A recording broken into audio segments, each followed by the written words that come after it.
Mali News jabarala jabago an minnu sɔgɔlen anw na su ani tile aw ni ɲankuma bi ye juma ye novembre kalo tile 11 san 2022. Kunnafoni fɔlɔ Russie ambassadeur ye kibaruya duman fila de da Abdoulaye Diop kulo kan n'an bɔra yen nɔ embargo bɛ Mali bangiw kan. Kunnafoni walawalalen an bɛn'o di aw ma a ka flash info kɔnɔna na.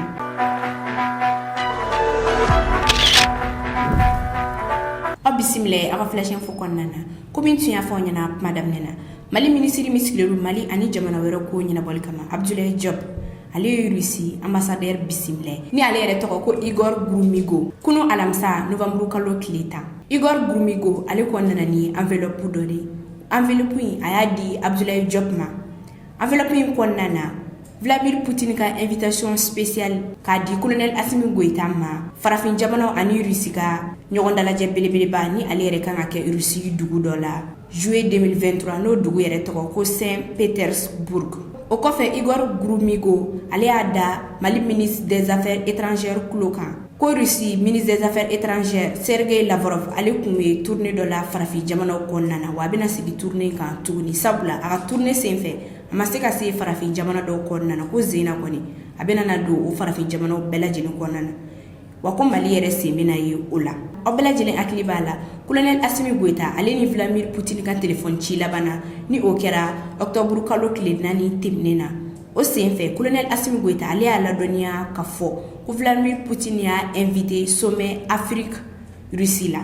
Colonel Assimi Goïta ale kɔni ye mɔgɔ min kabini a sigira Mali jamana kuntigiya la a ma deli ka taa tagamala Mali kɔfɛ nka Maliyɛnw kɔni jigi dalen don a kan ko ni zena tagama in a bɛ sɔn ka taga o la Russie. Sabula Vladimir Poutine ni y'ale yɛrɛ ta k'a lajɛ i b'a ye k'a fɔ ko mɔgɔ min don mɔgɔ tilennen don sabula n'a ye layidu min ta a b'o bɔ a bɔ sira fɛ ani colonel Assimi Goïta ka téléphone ci laban na a y'a da colonel Assimi Goïta kulo kan ko balo taji ale ni engrais olu kɔni bɛna bɔ Russie ka na di Maliyɛnw ma wa ka bɔ ka da aw kulo kan ni fɛn saba ninnu kɔni olu wulila ka ban wa bɛna tɛmɛ Conakry port de fɛ ni ka na Mali kɔnɔna na.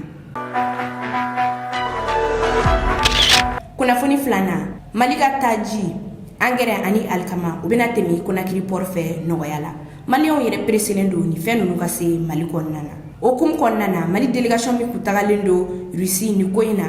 u ma se ka sigi Mali kɔnɔna na u senfa ni k'u kunda Guinée kan yaasa u n'u ministre ɲɔgɔnw bɛ se ka ɲɔgɔn ye dɔ kɛ ni ko in kan cogoya min na. Ni o délégation ɲɛmɔgɔ yɛrɛ tɔgɔ ko Lamine Seydou Traoré ni ale ye Mali ministre min ɲɛsinnen don tajiko kama. Mali délégation ani u ministre ɲɔgɔn kɔni u ye ɲɔgɔn ye dɔ kɛ Guinée. O ɲɔgɔn ye senfɛ u kumana fɛn min kan o de ye taji engrais ani alikama o tɛmɛni Conakry port fɛ nɔgɔya basigi ani ka sɔrɔ basi foyi de ma u sɔrɔ. Ka bɔ ka da aw kulo kan Russie bɛ ka taji tonne 60 de bila ka na di Maliyɛnw ma. Engrais tonne 35 ale ni alikama tonne 25. Ɲɔgɔn ye kɔni kɔfɛ Mali ministre fila olu bɔra ka walawalali kɛ a ko kan ni o ye Mali ministre min ɲɛsinnen don transport ko kama ani min ɲɛsinnen don tajiko kama. An ka jɛ an ka Lamine Seydou Traoré ale ni Madina Sissoco lamɛn u bɛ ka dantigɛli kɛ nanzarakan na. Nous avons décidé de diversifier les ravitaillements du Mali via les ports parmi lesquels les ports de Guinée a été retenu. Donc une mission précédente effectuée en Russie a décidé de ramener, c'est-à-dire de passer par les ports de Guinée pour pouvoir acheminer ces produits au niveau du territoire malien. Nous avons passé en revue l'ensemble des éléments nécessaires à la réalisation de ce projet de passage du pétrole malien. Et nous sommes aujourd'hui très rassurés de ce que nous avons vu, des frais qui sont appliqués. C'est vraiment attractif. Et donc, nous pensons qu'avec l'accompagnement des plus hautes autorités, à la tête desquelles son Excellence le colonel Mamadi Doumbouya et son Excellence le colonel Assimi Goïta, nous allons pouvoir vraiment faire de ce long rêve une réalité. Kunnafoni sabana embargo be Mali bangiw kan. Embargo wulila ka bɔ Mali kan nka gɛlɛya be Mali bangiw kan. Mali bangiw ka association APBEF o ɲɛmɔgɔba ale welela premier ministre fɛ a jabala la n'o ye primatire k'a ɲininka kun min y'a to Mali bangiw bannen don ka juru dɔ jagokɛlaw la yaasa u ka taa balo ani minɛnw ta ka n'a ye Mali kɔnɔna na. Mali banque ka association ɲɛmɔgɔba ale ye premier ministre jaabi a ka jaabi kɔnɔna na a y'a ladɔnniya k'a fɔ ko nin tɛ olu nɔ ye ko sabula ni Mali banque min wulila k'a bɛna taa juru ta BCEAO la k'u b'a fɔ k'i ka garantie de di 100%. Misali la o kɔrɔ de ko ni Mali banque min bɛ fɛ ka juru ta BCEAO la ni bɛ fɛ ka miliyari 1 juru ta i bɛ miliyari 1 garantie de di fɔlɔ. Ni ye nin kuma in yɛrɛ ta k'a lajɛ i b'a ye k'a fɔ ko BCEAO tɛ fɛ ka juru de don Mali banque la. Ni gɛlɛya de kɔni bɛ Mali banque kan bi o ka association bɔra ka ni kunnafoni da diɲɛ mɔgɔ tulo kan. Nka an ka jɛ an ka Mali banque association ɲɛmɔgɔba lamɛn a bɛ ka dantigɛli kɛ nin ko in na nanzarakan na ka to primature kɔnɔna na. Aujourd'hui les urgences. Donc il y a un point qui a été évoqué par les commerçants. Aujourd'hui les défis des banques maliennes aujourd'hui, c'est en fait tout ce qui est commerce avec les banques occidentales. Donc aujourd'hui c'est le gros défi des banques maliennes. Nous accompagnons les commerçants maliens. Nous les accompagnons dans les importations de denrées de première nécessité. Nous les accompagnons dans l'approvisionnement des engrais. Mais aujourd'hui, la structure est faite qu'aujourd'hui, nous, les lignes que nous avons avec les correspondants bancaires ont tous été suspendues du fait de la crise. Donc, il y a aujourd'hui, quand nous ouvrons une lettre de crédit, il faut qu'on puisse mettre un dépôt 100% pour qu'on puisse ouvrir la lettre de crédit. Donc ça, c'est aujourd'hui les défis auxquels la PBF, nous travaillons. Nous avons essayé de nous orienter vers les banques asiatiques, vers les banques au niveau islamique, pour voir dans quelle mesure ces banques-là peuvent nous aider dans le cadre du commerce en général. Donc moi je pense que cette commission conjoncturelle que nous allons mettre en place, il faut qu'on puisse travailler rapidement sur ces éléments-là pour pouvoir continuer à approvisionner le marché malien.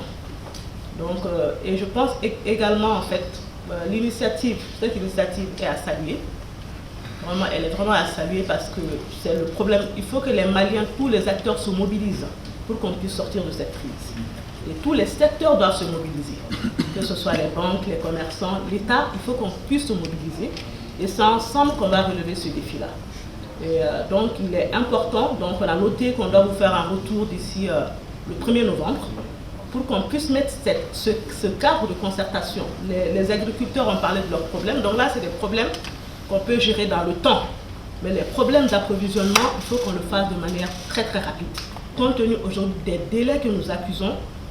quand nous voulons importer, on accuse, si l'importation devait se faire aujourd'hui en 90 jours, il faut compter 60 jours en plus, compte tenu des négociations que nous menons avec les différentes banques correspondantes pour pouvoir ouvrir les différentes lettres de crédit. Je vous remercie. Merci Madame la Présidente.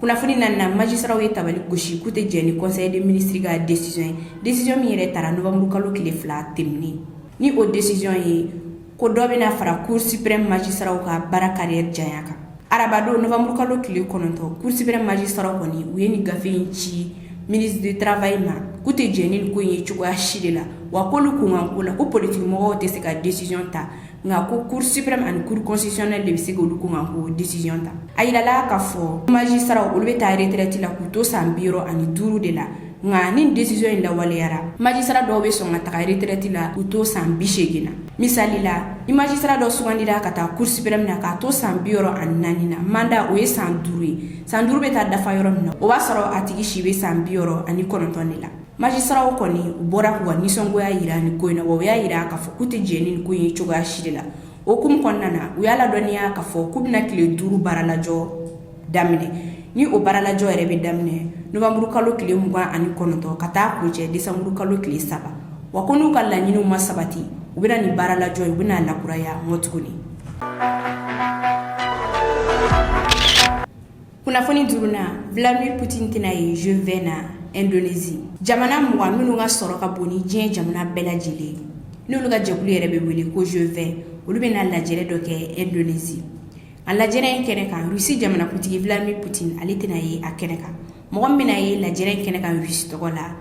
ale ye Russie ministre des affaires étrangères de Sergei Lavrov ni lajɛrɛ in yɛrɛ ale bɛ daminɛ novembre kalo tile 15 ka taa kuncɛ novembre kalo tile 16 ni lajɛrɛ min bɛ ka kɛ Indonésie Occident jamanaw y'u tintin Indonésie kan k'a kana na sɔn cogoya si de la Russie ka ye ni lajɛrɛ in kɛnɛ kan ka sababu kɛ ko kɛlɛ bɛ Ukraine ani Russie ni ɲɔgɔn cɛ. Nka Indonésie y'a ladɔnniya k'a fɔ ko n'a ma ɲɛ ale de ye ni lajɛrɛ in organiser baga ye k'ale tɛna na da don Ukraine ani Russie ka kɛlɛ la. Ni lajɛrɛ in kɛnɛ kan wele bilalen don Ukraine jamanakuntigi fɛnɛ ma Volodymyr Zelensky k'a sɔrɔ Ukraine ye fantan jamana ye i n'a fɔ Mali. Vladimir Putin ale kɔni y'a yira k'a fɔ ko nakun tɛ ale la tuguni ni lajɛrɛ in kɛnɛ kan wa k'u ka ɲɔgɔn ye kɛ ko sabula ale yɛrɛ ɲɛ gannen don kɛlɛ la fɔlɔ. Ni ko in kɔnɔna Russie ka lasegiden bɛ Indonésie ale bɔra ka kuma. A ka kuma kɔnɔna na a y'a ladɔnniya k'a fɔ k'a bɛ se ka kɛ Vladimir Putin ale sen bɛ ye ni lajɛrɛ in na virtuellement ni o ye bɔlɔlɔ sira ye nka k'a tɛ se ka perepere latigɛ. Ka bɔ ka da o kulo kan kunu alamisa Russie ministre de la défense ale bɔra ka kunnafoni dɔ di ni o kunnafoni ye ko Russie militaire u bɛ ka segin u kɔ u bɛna bɔ Kherson ni ka segin ka taga Russie fanfɛla la. Kherson ale kɔni ye Ukraine dugu belebeleba dɔ ye wa ni bɔra Russie i bɛ se dugu belebeleba fɔlɔ ma o de ye Kherson ye. Bi juma Novembre kalo tile 11 an ye kunnafoni sɔrɔ ko Ukraine militaire olu kɔni sera Kherson.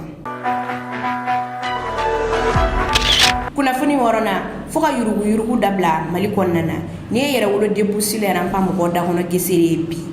Kunu alamisa Adama Ben Jara ni ale yɛrɛ yɛrɛwolo déboursé la rampa mɔgɔ ka ɲɛmɔgɔba ye a ye weleweleda kɛ ka ɲɛsin maliyɛn bɛɛ lajɛlen ma k'u ka bɔ i n'a fɔ kɔnɔkulu sini sibiri Novembre kalo tile 12 u ka ɲɔgɔn sɔrɔ Bamako Palais de la Culture la nɛgɛ kaɲa 9 wagati la n'u bɛna wele bila Mali mɔgɔ ani diɲɛ mɔgɔ ma ko yɛrɛwolo déboursé la rampa mɔgɔ wulilen don k'u jɔ u sen kan yaasa Mali kura min fɔra a ka kɛ réalité ye wa yurugu suguya fɛnɛ bɛ Mali kɔnɔna na dangakari a bɛɛ lajɛlen na nka an ka jɛ an ka Adama Ben Jara lamɛn ni ale yɛrɛ yɛrɛwolo mɔgɔ ka ɲɛmɔgɔba ye a bɛ ka dantigɛli kɛ an ka todunkan na. Sibiri don 9h pile an ka bɔ ka kɛ kulu ye palais kɔnɔ k'an ka wele lada Mali mɔgɔ ma ni diɲɛ mɔgɔ ma ko anw jɔlen don an sen kan fɔ Mali kura ka kɛ tiɲɛ ye kuma tɛ dɛ k'a bɛ kɛ tiɲɛ ye minnu bɛ yurugu la kiri bondaw la u b'a jɔ minnu bɛ yurugu la jamanadenw cɛ la u b'a jɔ minnu bɛ yurugu la jamana sanfɛ lɛgɛlɛgɛ la CNTw kɔnɔ gouvernement kɔnɔ u b'a jɔ quoi u seko t'o la quoi minnu bɛ yurugu la kuluba kɔnɔ u b'a jɔ de quoi ko ni recrutement bɛ kɛ f'i bɛ jɔrɔ tellement mɔgɔ les gens pensent que f'u ka se de ma pour que u ka passer wa recrutement bɛ ka kɛ yurugu bɛ ka k'u kɔnɔ policiw ta kɛra an ɲɛna kanam ta kɛra an ɲɛna fɛn bɛɛ yurugu bɛ ka kɛ o ye tiɲɛ ye. Ni ne kun ye aw ka bi flash info ye ka da aw kulo kan aw ni ce aw ka lamɛnni ko ɲuman na an ka foli bɛ an lajɛbaga bɛɛ lajɛlen kɛrɛnkɛrɛnnenya na minnu bɛ k'an lajɛ ka bɔ Russie aw k'an bɛɛ dɔgɔkun wɛrɛ. Nin kɔfɛ an b'an ka faamaw fo bɔli min kɛra u ye polisiw labɔ ka sɔrɔsiw labɔ ka gendarmew labɔ ka mɔgɔw encadrer an b'u fo parce que minnu bɔra fasodenw de don olu de bɛ faso ɲɛma a ka kan u k'u seko kɛ u y'a kɛ fana u ni ce an bɛ gouvernement fo an bɛ président fo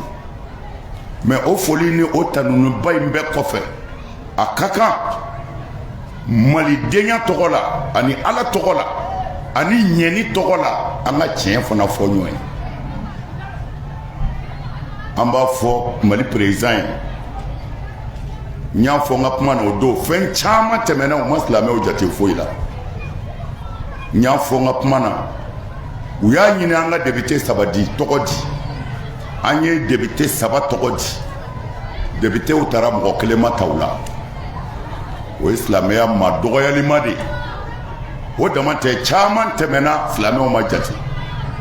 o kɔfɛ fana constitution min bɛ ka yɛlɛma bi n'a bɛ fɔ ko ka projet yɛlɛmani projet ayiwa avant projet k'o de bɛ sen na alors o mɔgɔ minnu b'o baara la an b'u fo u ka baara a ka ɲi mais an b'a fɔ Mali président ye k'a k'a dɔn olu jama cɛla ye silamɛw ka mɔgɔ envoyé kelen tɛ yen k'a fɔ silamɛw ye nin tigi di yɛlɛmani kɔnɔ aw ka taa k'a janto silamɛya la ni ko minnu mina n'o ti bɛn silamɛya ma a y'o fɔ ɲɔgɔn ye a k'o dilan yan'a a tiɲɛni ka na o mɔgɔ kelen tɛ yen u ma mɔgɔ kelen ta silamɛw la k'a fɔ e kana constitution yɛlɛmɛtɔ avant projet kɛtɔ silamɛw ka hakilila ye mun ye silamɛw tɛ mun fɛ an bɛna nin bila sen kan a bɛ bɛn silamɛw ma wa u ma mɔgɔ kelen ta ka bila o baara kɛyɔrɔ la u bɛ ka baara kɛ mais ne ye limama deuxième vice président de an ka réunion na mɔgɔ caman hakili kɛra ko ka laïcité bɔ jamana kɔnɔ ka tɔgɔ wɛrɛ d'a ma min tɛ laïcité ye alors an farala ɲɔgɔn kan ka ɲɔgɔn deli ka fara ɲɔgɔn kan ka hakili ɲuman di ɲɔgɔn ma an kana bɔ an kana sira minɛ an ka sabali an bɛ kuma faamaw fɛ laïcité yɛrɛ ye min ye an b'a ɲini Mali gouvernement fɛ u ka laïcité kɔrɔ fɔ mɔgɔw ye laïcité ye mun ye parce que tubabukan mɛnnaw ko an ma an kun bɛ min jate minɛ na an kun bɛ laïcité de kɔrɔ filɛ diinɛ bɛɛ bɛ se k'a ta kɛ chrétien b'a ka église kɔnɔ silamɛw b'u ka misiri kɔnɔ bolisɔnna b'a ka boli kunna anw bolo laïcité kɔrɔ ye nin de ye bon n'o de don anw ma baasi y'o la mais tubabukan mɛnnaw ko a kɔrɔ bɛ se ka fɔ ka tɛmɛ o kan a kɔrɔ bɛ se ka fɔ fo ka silamɛya toucher bon anw t'a kɔrɔ dɔn nin kɔ kumana ni kɔrɔ min b'a la yanni ko ka taa ɲɛfɛ an k'a lajɛ ko bana fura bana kɔlɔsi bana ka n'i minɛ o de ka fisa bana furakɛli ye kumana anw ka o conseil ka hakilila ye min ye bi Mali kɔnɔ basigi don Mali kɔnɔ ɲɔminɛ don Mali kɔnɔ fɛn o fɛn bɛ se ka kɛ fitinɛ ye anw b'a essayer k'an sen de d'a kan u ka président ye ni min ye bi anw tɛna don gouvernement na an mako t'a la an ti baara ɲini ye mais an k'an ka danayamɔgɔ dɔw sɔrɔ minnu bɛ se ka tiɲɛ fɔ an ye nin ko in kɔrɔ de ye nin ye nin ko in bɛ laban ta silamɛw mago b'o la silamɛw mago b'o la dɛ jamana sumalen o ka fisa ho ha ho ye dɛ ko gɛlɛn tɛ an yɛrɛ dan bɛ silamɛ min na ko a b'a ka tubabukan in mɛn a bɛ min dɔn a b'a dɔn an b'o dɔ d'a ma o ka don a fɛ baara la ni gundo min yɛrɛ la silamɛw ka bɔ a kalama yanni cɛnni ka kɛ alors an ma foyi ɲini nin kɔ an ma foyi ɲini nin kɔ alors mɔgɔw murutira ko fo u ka bɔ mais au conseil y'u deli k'an sen d'a kan u kana bɔ u ka sabali parce que o hakilila kɛra mun ye ka laïcité ko bɔ yen an ko bɔn laïcité hali n'a ma bɔ yen a y'a to faamaw k'a kɔrɔ fɔ an ye fɔlɔ n'an y'a hakili don yɔrɔ sɔrɔ a la a banna n'an ma hakili don yɔrɔ sɔrɔ min kan ka kɛ o bɛ kɛ mais pour le moment a y'a bolo da u dusu kan alors an bɛ fɛ k'a fɔ Mali gouvernement an b'an seko la mais u yɛrɛ k'u jija u kana tulu kɛ tasuma na u k'u jija u kana tulu kɛ tasuma na alors an bɛ kuma an b'an faso de fɛ Aidara bɛ ka kuma kabini Ala ka n da n tɛ faama ko si dɔn n tɛ faama ko la n den da la ne tɛ n ka maa yɛrɛ don an na mais le problème yan ye an faso ye a y'an sigi min mun na n'o ye au conseil ye aw de ka tɔn dilanlen don ka tila ka baara bɛɛ kɛ k'a kɔ don au conseil la a k'an k'aw kɔlɔsi a k'an k'aw kɔlɔsi an bɛ jamana in sumalen de fɛ wo k'a bɛ bɔ conseil y'a sen da bɛɛ kan ni an ko an b'a lisi bɔ ka jira u la a lisi ka jan ko in daminɛ ni bi cɛ o conseil y'a sen da fitinɛ bi wuli yɔrɔ o yɔrɔ o conseil farala ɲɔgɔn kan k'a datugu mais an tɛ se ka t'o la parce que an yɛrɛ jate bɛ ka minɛ de komi anw ye faamajɔnw de walima ni faamaw de bɛ ka fɛn dɔ d'an ma ji jukɔrɔ ni silamɛw k'u bɛ muruti kuma o kuma anw de ko a ye sabali bon an yɛrɛ bɛ mangoya k'a sɔrɔ an tɛ k'a ka dɔrɔmɛ dun layidu t'an n'a cɛ an fana k'an k'an ka dignité kɔlɔsi n'a fɔra fɛn o fɛn bɛ jamana kɔnɔ silamɛw tɛ jate a si la ni silamɛw k'u bɛ kuma au conseil ko non a ye sabali bon fo bi a tan bɛ kɛ mɔgɔw kɔnɔ bi ko faamaw bɛ k'anw sara ji jukɔrɔ de mais ne bolo kɔrɔtalen filɛ u ka dɔrɔmɛ kelen u ka na an b'a segin u ma mais an bɛ jamana sumalen de fɛ a basigilen an ti fɛ fitna ka wuli jamana in kono fiyew ka ɲɛmaaya to anw bolo silamɛya la an ti fɛ a ka kɛ